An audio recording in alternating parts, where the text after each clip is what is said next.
Actually feeling really excited to make this video. Right, let's do it.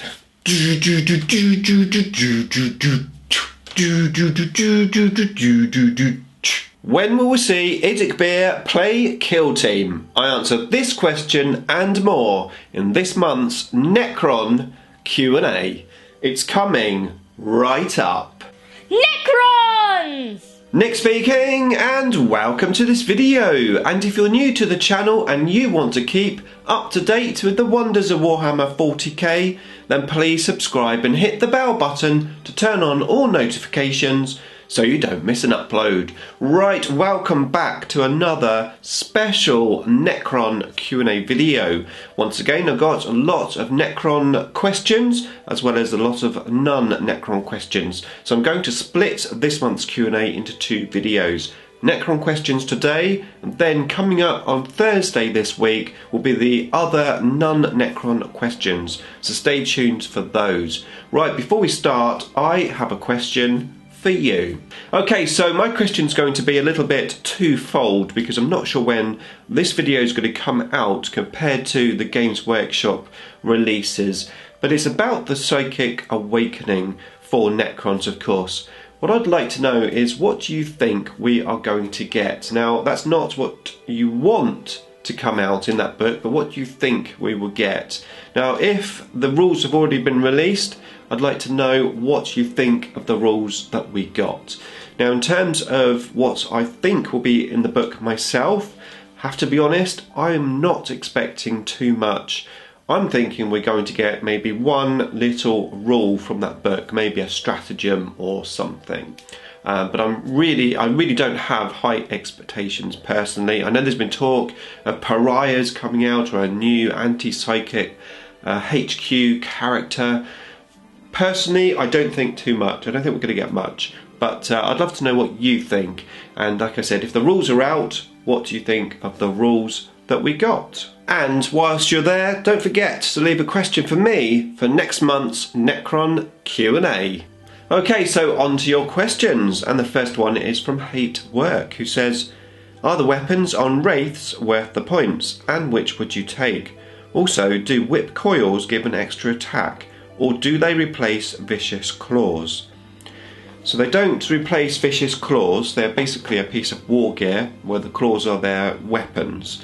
And once you've got a whip coil on your model, if you die before you actually have a chance to attack, then at the end of that phase you're able to attack even though you're dead. So that's how they work. I don't take whip coils. Actually, I don't take any war gear options unless I've got a few points left over, and then I might add them. The particle caster is pretty good because then in your opponent's phase you do have the chance to shoot that pistol in close combat, and of course it gives you a shooting option in your phase as well. However, I would only go for that if I've got the points left. It's not like an auto weapon that I would choose. Whip coils are very good if you're in the right circumstances and if you can spare the points. I still, even though the Wraith points have come down, I still go by my video which I made about Wraith tactics, and it's probably better just to take them bare bones. They're pretty good as they are without any of the weapon upgrades. So hopefully that was useful. Right, next question is from Raceman TV, and he says, if you paint your Necron army black but also have silver, is it within the colour regulations to play in tournaments? I've seen people with black coloured Necrons and they are sick. Okay, yeah, black Necrons are pretty cool. So specifically talking about tournaments here, then having your own paint scheme like black and silver is absolutely fine if you're going single dynasty. So you're taking one dynasty, regardless of which one you take, as long as your army is in one dynasty, then it doesn't matter on the colour scheme. The only time you come into trouble would be if you're taking mixed dynasties. So for example, if you were taking only Sotek dynasty, it doesn't really matter what colour they are, we know that everything on the table is Sotek. If you're taking Sotek and then maybe Nihilic, well, that's where you might have trouble. You can have your Sotek still in your Black Dynasty, but your Nihilic will need to be the actual colour of Nihilic to actually represent that on the table. At least from the tournaments that I've been to, it may be slightly different for each tournament. They do tend to have their own rules. You might get away with having different coloured bases, for example. But if you want to really go tournament friendly, to be totally honest, it's probably best just to paint them in the Dynasty colours, or at least have a small representation. Remember, rules change. So if you're playing for tournaments only, I would suggest just painting maybe the shoulder pads in a different colour. So if you go Novok, paint them red, for example. And then, if the rules change and you no longer want to use them in Novok, maybe you want to use Nihilic, you can just repaint those shoulder pads. That's how I would do it if I was playing for tournaments. If you're just want a really cool Necron army and the tournament scene isn't really for you, or if you go to the tournaments you're quite happy to play single Dynasty, then paint them however you wish. The rule of cool, of course, is the main thing if you're not playing for tournaments. Okay, so thank you for the question. Hopefully that helped. If you do have any other experience regarding that which I haven't mentioned, then let Wraithman TV know in the comments box below. Okay, next question is from Tranquil Painting, and he says, do you think Necrons need another transport for our infantry units, or to have Ghost Arks be able to carry at least 5 to 10 of other troops? That is a good question. Ghost Arks, I mean, it is a warrior transport. They have the warrior special rules. I think it would be great if we could have our unit of warriors and a HQ in the transport at the same time. I think that's very much needed. And I think potentially a Ghost Ark could take more warriors than they do at the moment. I think you should be able to get a unit of 20 in there. After all, they're going in there, but they're basically being transported, teleported, sorry, off of the vehicle to the home world, and then they can come back through the Ghost Ark. So I can't see why we couldn't have a bigger squad of warriors in there. Do other units need transports? Whilst probably maybe rules wise it could work, I don't know that it's really Necrons. I think Necrons are better off on foot with accompanying fast vehicles like Tomb Blades and Destroyers and other stuff. I think that's how Necrons should work, for me personally. So I'm going to say no. However, there is another little thing which I want to talk about regarding this, which I've got in another question later, so we'll come back to this. Okay, great question, thank you. Next one is from Yellow Man 1945. I was wondering how you might resolve an assault charge with the Knights versus a Tesseract Vault. Haven't found any rules stating whether it's from the hull or from its actual base. The big Knights can't fit to its base, so when I play, it's can you make a charge to the base and then get the Knight as close as possible to it. What are your thoughts though? Love the videos, by the way, keep it up. Thank you very much. Well, I think what you're playing is the way to do it. So it's obviously a vehicle, but it does have a base to it. So assaulting to the hull generally is for vehicles that don't have a base. So as it has the base, I think you're right, you need to measure to the base, and then if a unit like a Knight can't physically get to the base, you just move it up to the vehicle as close as you can. So I think you're actually playing it right. But what do you think? Am I wrong? If I am, let everyone know in the comments box below. Okay, next question is from Alexander Arevalo, and he says, do you think that they should bring the command barge upgrade for a HQ like in 4th edition? I love taking them. Okay, so we're back to Tranquil's question as well. So yeah, the command barge, I think definitely 100% the command barge should be available to, if not all of our HQs, at least most of them. being able to put one of our characters onto a barge to help them maneuver across the table, I think is definitely something that should happen. So my answer is yes, I think we should have a command barge that characters can take, another transport. Okay, next is from M Wargames, Richard, and he says, should Immortals come in bigger squads? That's a good question, interesting question. I'm pretty old school, as you already know. I always say that every video. For me, Immortals 10 is about the right size. They're supposed to be an elite version of a Necron warrior. I mean, they were at one point in the elites section of the Codex. So I've always played them in units of 10, and I think, or up to 10, and I think that's about the right size really. If you want mass big blobs on the table, then go for warriors. So no, I don't think Immortals should be in bigger sizes. I think 10's a good amount of good size, and I don't think we really need bigger ones. Okay, thank you for the question, Richard. Next question is, what is your opinion of the Tesseract Ark? I've had pretty good results running 2 of them and 1 Doomsday Ark. I'm the only dedicated Necron player in my gaming group and would like to hear your opinion about them. Thank you for the question. I've actually had this question quite often, actually, to the point that I'm working on a video about the exact topic.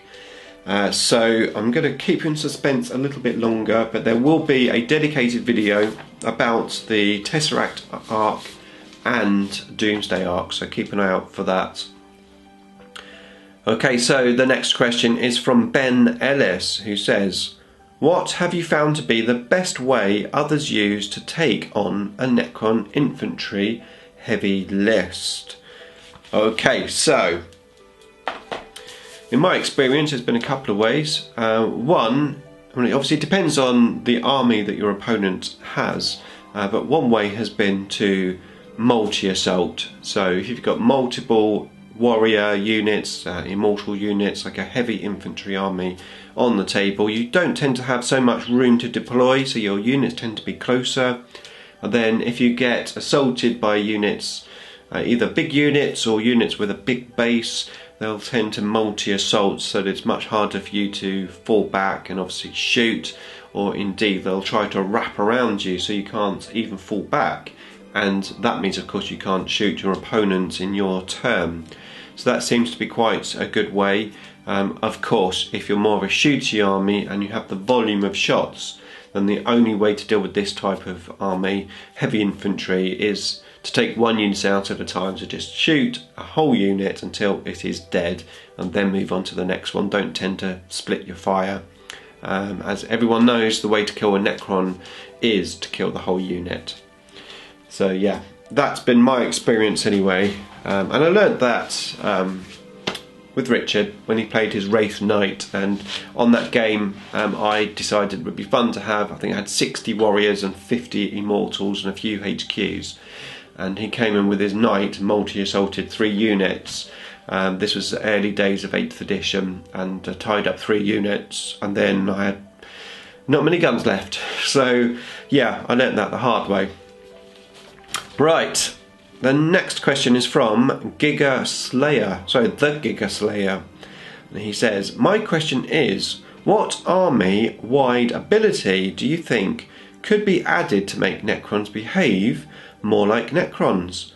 The combat doctrines of the Space Marines really make them feel like they are closer to the lore, and I want the same for my favourite robot skeletons. Keep up the great work, thank you.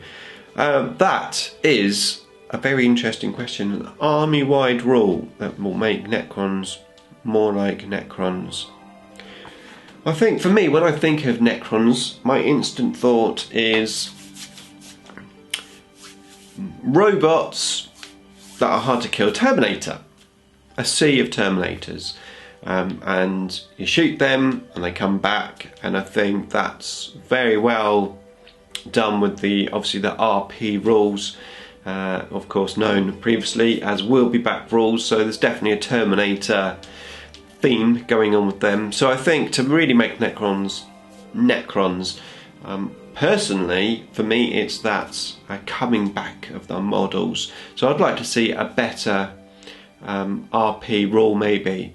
So there's two ways to play this. You either give an army-wide 4+ rule, but I think that may be just a little bit too much. But I think to have that fun thing of, will these models come back after I've killed them, is how about if you take a particular faction and you have an army-wide rule of, you do your RP, your normal RP, which obviously let's forget cryptics for now, but you've got a 5+ RP.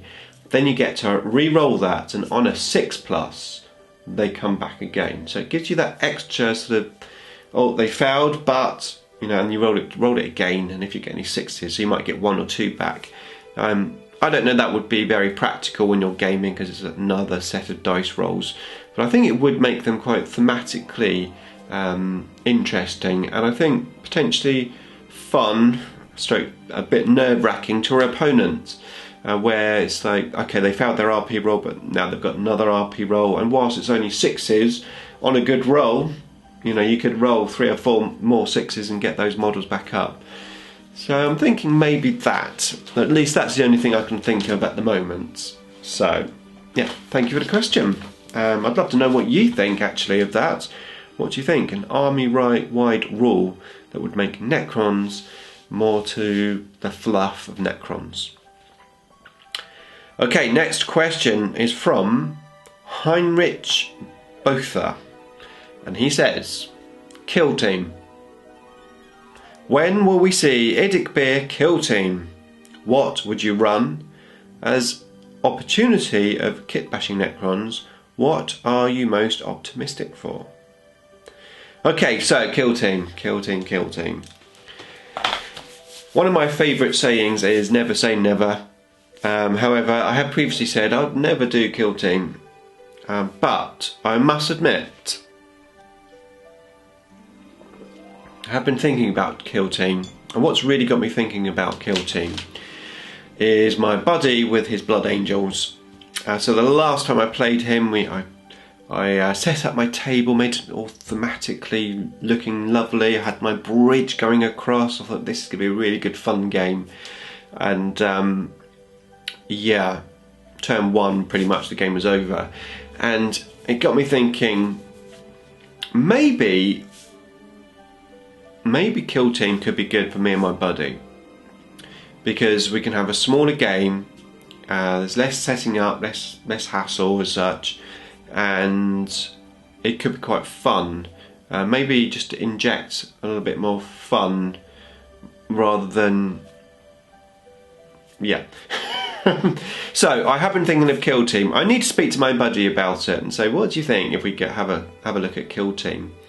I think the way I'm going to do it is just play a really small game, effectively old school Kill Team, where you just take 200 points and you use any models that you like, but say for example if you have warriors, each warrior acts as an individual model, and have a little game of that with him and see how we feel about playing sort of like a really small game. And then maybe so I might sort of say, do you fancy playing a really small game? Let's just do this for a bit of fun. Play that, and then see how he feels after it, and then maybe say, how do you fancy playing Kill Team? And maybe try and get into Kill Team with just him, because I've got no one else that plays Kill Team that I know of. So that's one reason why I don't play it. What would I do? I suppose I would play Necrons, but to be honest with you, the reason why I would play Necrons is because of the YouTube channel, because I get so many requests about Necron Kill Team. So I would play Necrons because of that. Although, if I didn't have the YouTube channel, I might consider a brand new faction just because, well, why not? And I suppose that's the beauty of Kill Team, and arguably I could have a Necron faction or Necron Kill Team, and then a different faction in the future, because you only need, I don't know exactly, is it 5 or 6 models, something like that. Now in terms of conversions, I don't know that I would actually. I'll probably just use my models that I've got. I know you can have different isn't it? I think you do. Do you have to convert them? So they have different like upgrades and weapons and stuff. Yeah, I think I'd like to just play the game more than worry about converting. But who knows? Once you get started. I have seen some very cool Necron kill teams in my Facebook group, of which, if you're not a member, that's the IDIC Wargamers Unification Facebook group. Just search it on Facebook and you'll find it. Yeah. Let's get playing first. We'll see. I'm not promising. But I have been thinking. Let's put it that way. Okay, so next question is from Alexander Arevalo. Okay, did he? I thought I had a question from him earlier. I did. Oh, here we go. This is the second question. Thank you for this. Right. If you had a choice, what rule from Necron Past would you bring back? I.e. no saves to Warsai, Mind Shackle Scarabs, Chazin's Mob Wipe Weapon, etc. Okay, you've of course put Mind Shackle Scarabs, which is definitely a rule I would like to see back, because I think that was a lot of fun. However, I think we already have the rule, but it's just, I don't think it's right, and that's Solar Pulse. Now, Solar Pulse in the old days used to be a night fight thing. So you would pop off the pulse, you could only do it once per game, and then you would put your enemy in a night fight. They'd have to use the night fight rules, which basically meant you could only target units at certain distances with your weapons, and that was really useful. You could also pop off the Solar Pulse. If the game was in night fight, you could pop it off so that you are not in night fight for that turn, which meant that you could shoot normally, again really useful. And now it's one command point and you can target a unit and that unit doesn't receive cover from your shooting attack. Now, I think I'd like to see a better Solar Pulse, or maybe we could have that Solar Pulse and we'd have like a super Solar Pulse, which is 2 command points. And I think something which would really help Necrons if Solar Pulse was a -1 to hit for the whole army for 1 turn. So effectively, like it used to be that affects the whole army, and it used to be for 1 turn. So -1 to hit for 1 turn, you can only use it once per game. And you probably would be better off, rather than a stratagem, you buy it as a piece of war gear for one of your characters, which is how it used to be. So I'd like to see Solar Pulse back to how it was. We do have the rule, but I'd like to see it better.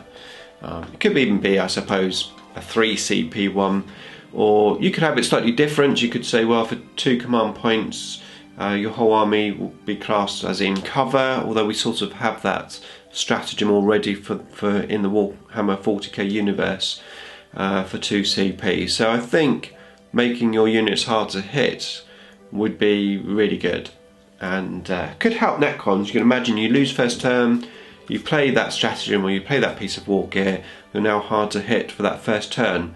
I think that would really help, and I think it would keep it thematically correct that Necrons are just hard to kill. So yeah, that is my answer. What do you think? Too powerful? Let me know in the comments box below. Okay, so the next question is from Pawel Niksa, who won my 15,000 subscriber giveaway, and he's got his box set, and I chucked in a few Necron dice for him, so hope you're enjoying those. Anyway, his question is, you asked for it then, so I hope I didn't miss a video about it. What it feels like everyone forgot such a great Necron HU character like Tolhulk and Cathalak. Cheers once again for your great input to Necron society. Necrons! Thank you, my friend. I can only go by my experience. I mean, I don't use Tolhulk or Cathalak. And the reason for that is I don't tend to use Forgeworld too much, although I've got the Tesseract Ark, slightly different. but I don't tend to delve into Forgeworld too much. And I mean, the characters are actually pretty good. Maybe I should start using them a bit more. I don't know why they're not used. Maybe it's because they are Forgeworld and most people just go with the codex. We do have a lot of characters in the codex, and sometimes you get used to certain characters. You get used to cryptics and overlords, and they work and they do what they need to do. But yeah, you're probably right. I think maybe more people should look at the Forgeworld characters. Okay, so the next question is from Mortis Deamonicus. He says, do you have any alternative model Catan ideas? I do have one more Catan idea that I want to do. I want to do a total female Catan. I have seen a Google image of it, but it was a very long time ago. But it's like a real, so you can instantly see it's a female, like a proper female Catan. I think that would be really cool. And obviously Catans can morph into different shapes, so they literally can be seen as anything. I'm not sure how I'd go about making that particular model, to be honest. I haven't really thought about it that much.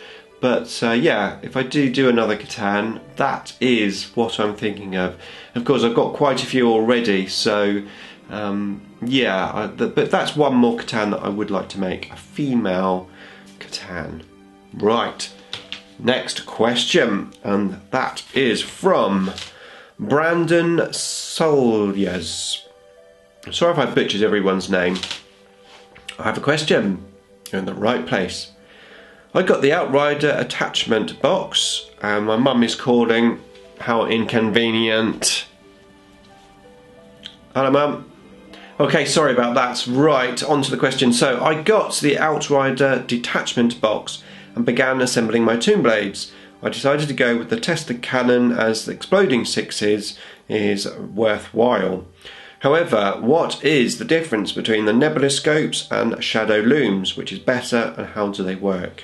Okay, so the tester guns, in my opinion, are definitely the best at the moment for Tomb Blades. Of course, I've magnetised mine, which gives me the option if that changes in the future. I'll link you up to the magnetising tutorial just there if you're interested in watching that.